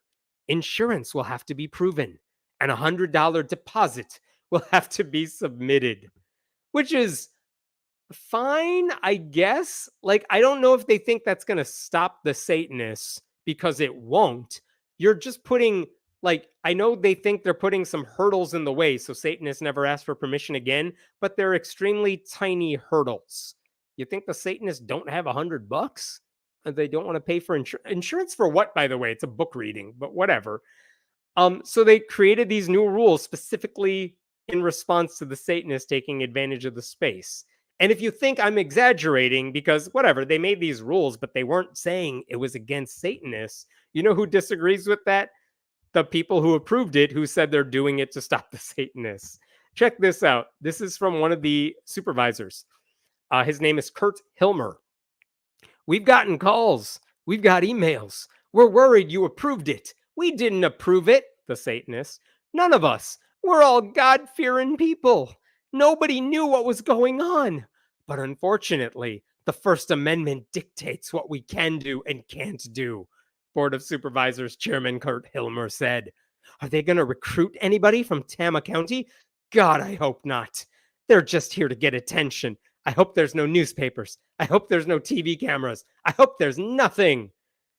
This guy doesn't understand what the Streisand effect is, because we're doing a whole video and this whole article all about the thing that this guy hoped would get no attention. But again, look at what he's saying. We're all God-fearing people. Apparently, in Tama County, they have an official religion. Who knew? And look at this. Nobody knew what was going on. But unfortunately, the First Amendment means they have a right to do this. Like, man, pesky First Amendment keeps getting in the way of their theocracy. And what is it? Are they going to recruit anybody?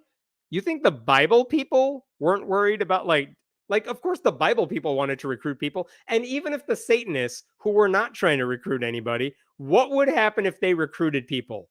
Oh no, are you going to have respect for people of different religious beliefs? Oh no. Like, just an utterly stupid thing to think, much less say out loud in a paper. But that's not the only thing this guy said. Like, first of all, he's admitting we totally would have blocked these people had we known what they were doing and if the First Amendment didn't exist.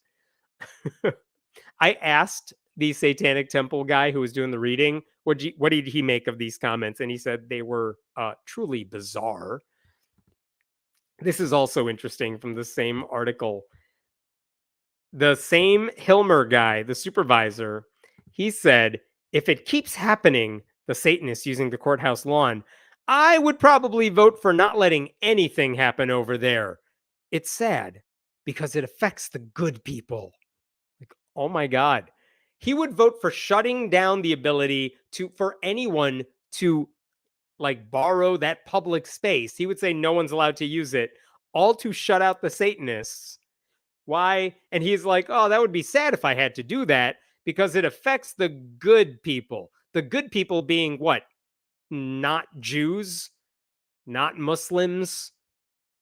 Who are the good people? The good people are the ones who agree with his religion.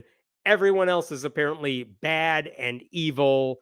And if anyone except a Christian ever said that, you know, we would just get nonstop coverage on like Fox all the time.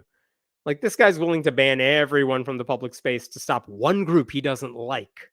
And why? Because they read a book that wasn't the Bible? Jesus. There was one other thing that I found interesting. When the Paradise Lost reading was happening, this was also interesting in the local newspaper. A glance out of the supervisor's meeting room window Monday morning showed that another group was gathered on the aforementioned bandstand where they were doing the reading. Christians, led by local pastor Adam Todd from the Solid Rock Bible Church in Toledo, hosted a reading of the Bible on the bandstand and courthouse lawn without permission from the city of Toledo or Tama County. So the Satanists had Christian hecklers reading the Bible in the same region where you're supposed to get permission from the county in order to take up that space. These Christians were there with zero permission, and as far as I can tell, zero punishment. Also, they could heckle the Satanists who were reading right nearby. No punishment for the Christians who did that. By the way, Adam Todd, I've mentioned him before because last year there was a situation where a county fire department, I believe, had a nativity scene on their front lawn. And obviously you can't do that.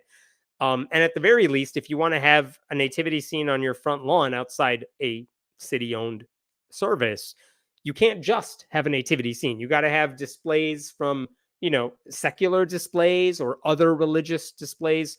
And when an atheist complained about that, the fire department responded by putting up a picture of Santa and a reindeer, and then they were able to avoid any legal problems. When they put up the Santa and the reindeer, Adam Todd spoke to a local newspaper, and he basically said that allowing Santa to go up next to the nativity was an example of atheists and Satanists trying to murder baby Jesus. That's the way that guy put it, because he's normal and sane. I asked Lucian Greaves, who's the co-founder of the Satanic Temple, what he made of Hilmer's horrible comments and this whole situation. And this is what he told me. In all of a single statement, in all of a single statement, Kurt Hilmer reveals an ignorance that goes beyond a mere misunderstanding of our religion, demonstrating a complete lack of awareness or respect for the most basic elementary principles of law. Such commentary leaves no question that he's entirely unqualified for public office. For what it's worth, Christian groups have not remarked on the county's new policy, at least not publicly. But, I mean, this is all the more reason you want non-Christian groups taking advantage of public spaces.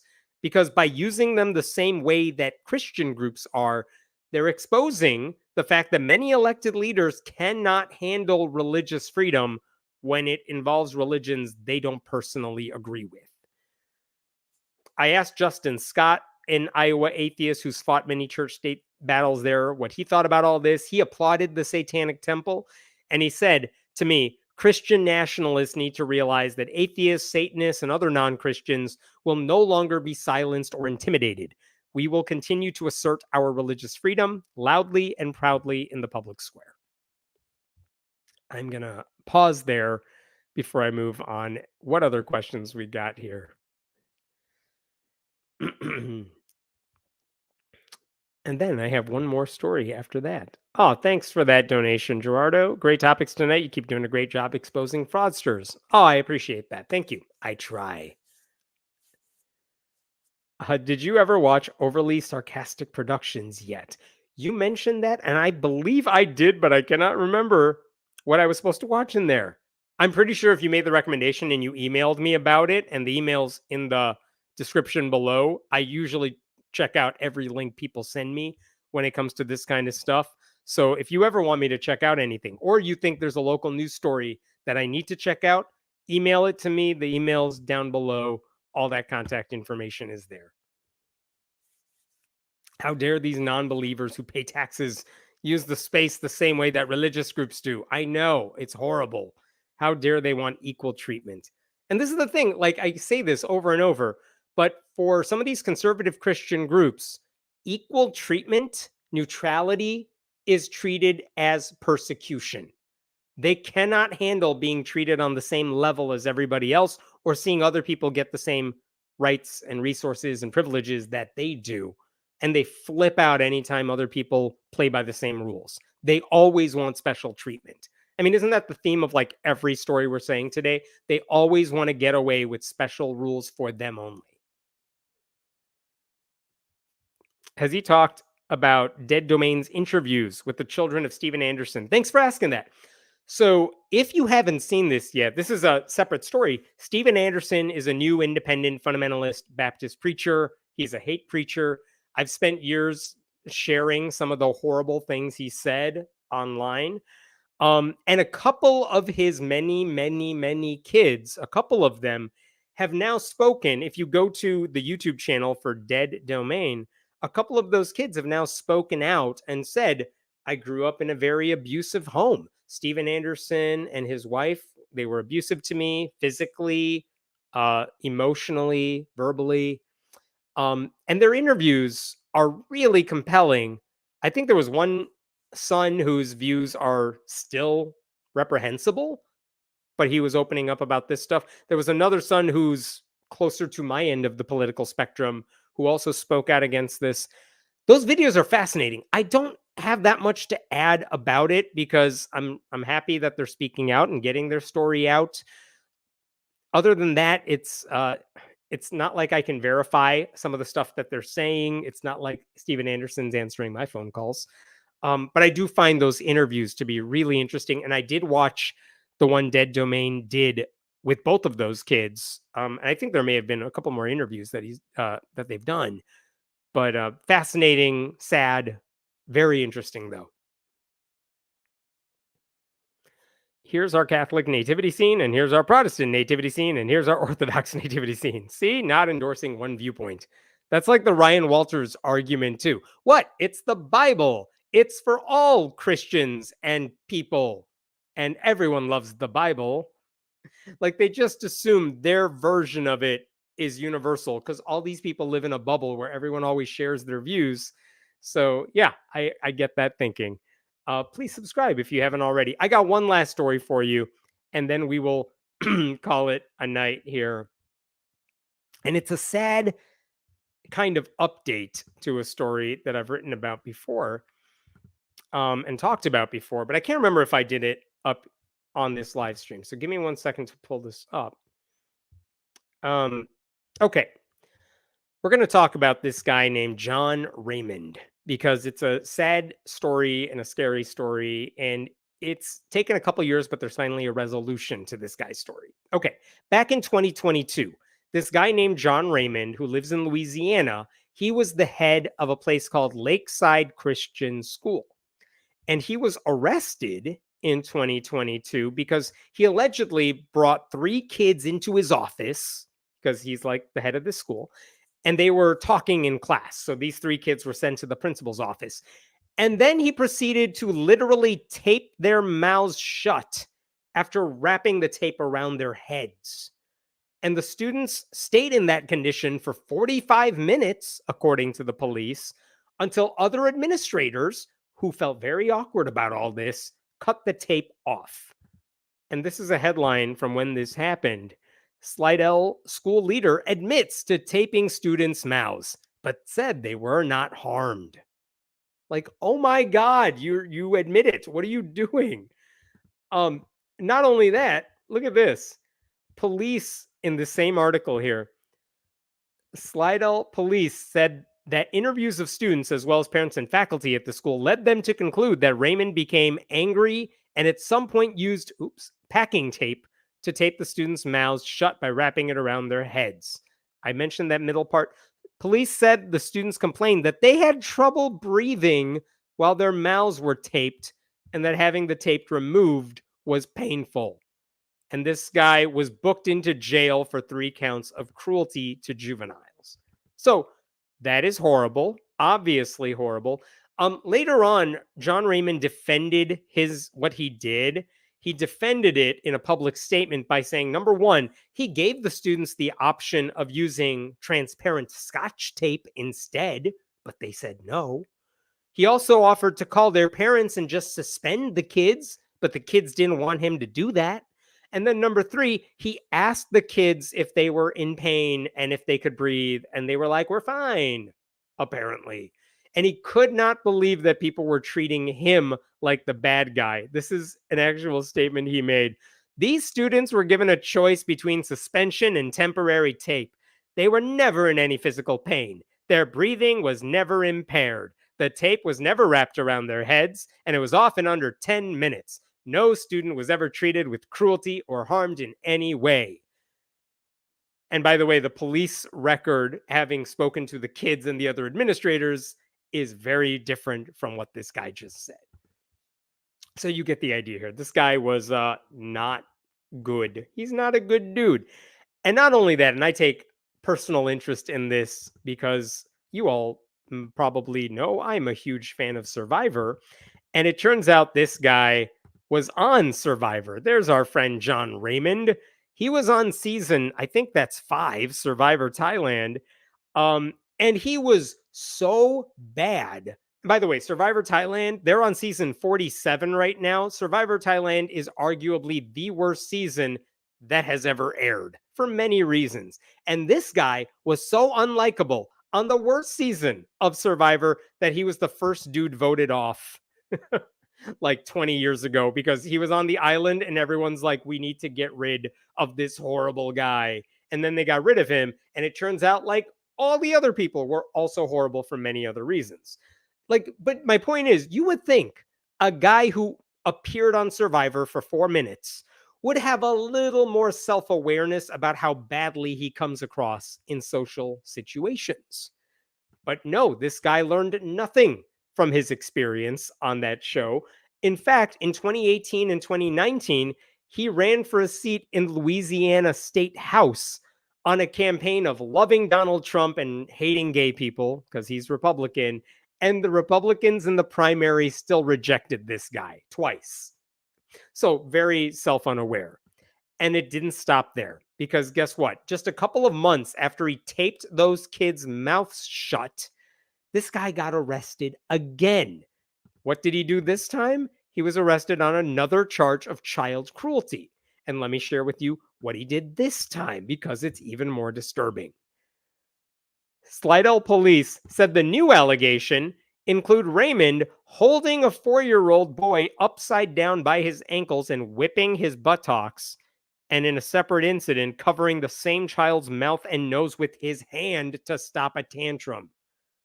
In a press release, police said witnesses reported Raymond's actions prevented the child from breathing to the point of him going limp. The witness, a staff member, said the child was out of it and lethargic and unable to stand.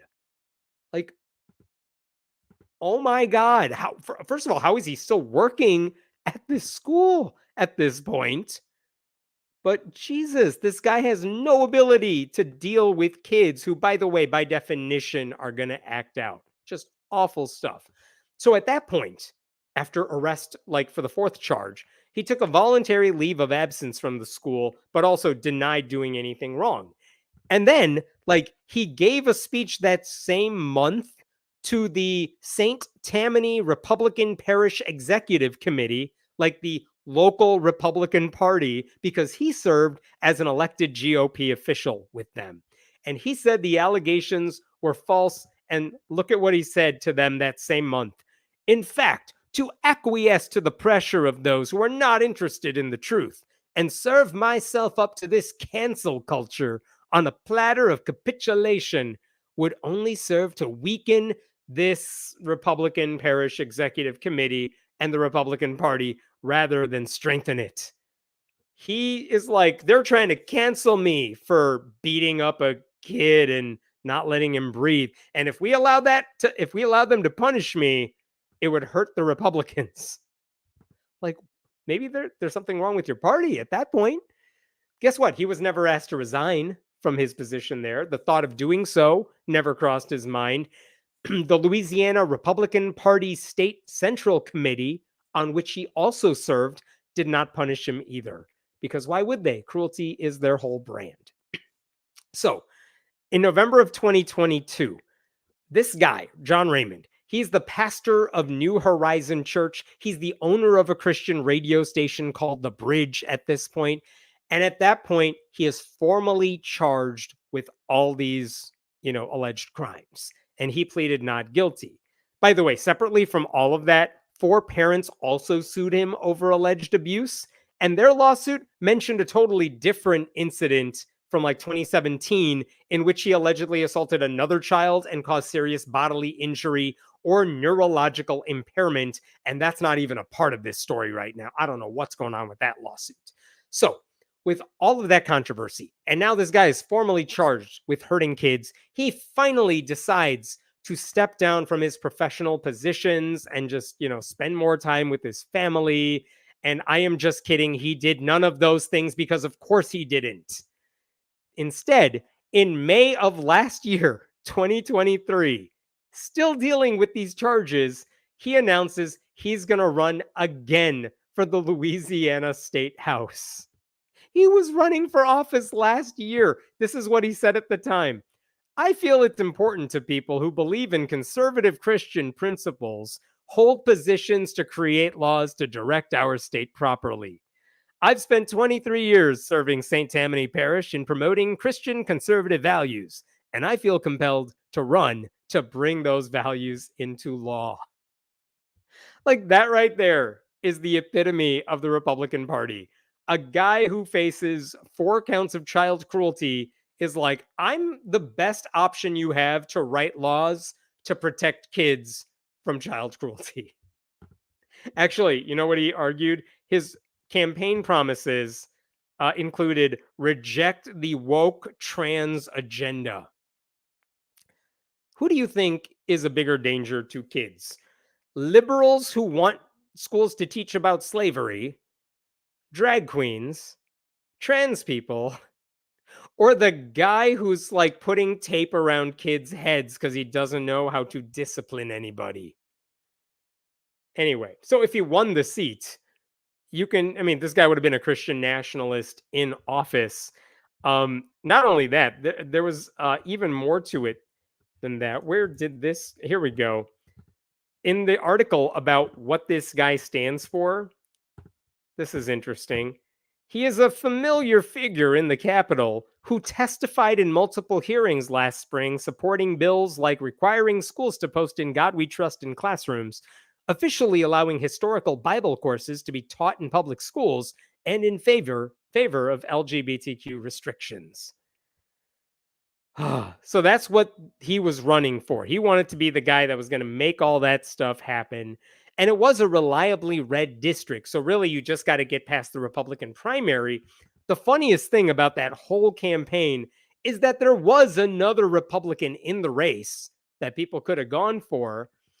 And the amazing thing is, when the state's Republican Party issued their endorsements for those state legislative seats, they endorsed John Raymond and not the other dude, the other Republican. They said, yeah, we're still going to go with John Raymond. And this is hilarious. The newspaper talked about this. Louisiana Republican Party Chairman Louis Gervich confirmed in a text that the executive committee endorsed Raymond.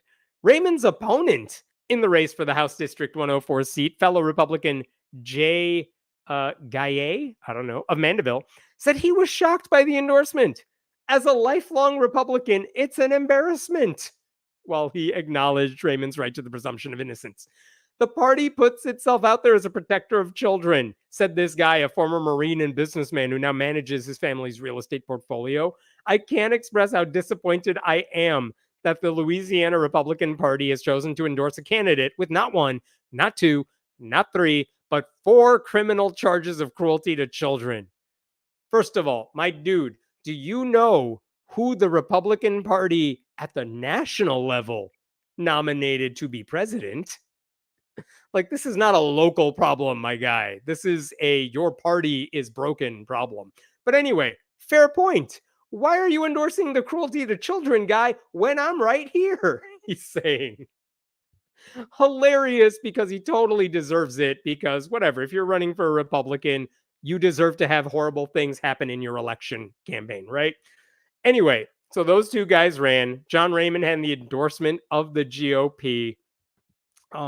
And listen, there are many reasons to be embarrassed by the Republican Party. This is just one of them, who they endorse. Makes you wonder how bad of a candidate that dude was, that the state's GOP leaders are like, we should go with the alleged child abuser. He has a better chance of winning in the general. I don't know if this is good news or not, but that election happened in October of last year, and this is how it played out. John Raymond lost. He lost. He only got 1/3 of the votes. The other guy took that race. He ended up, because he got more than 50% of the vote, it's a nonpartisan race. He's in the Louisiana legislature. So fine, interesting update. You would think after all this leaves John Raymond with more time to focus on his upcoming trial, right? So guess when that trial happened?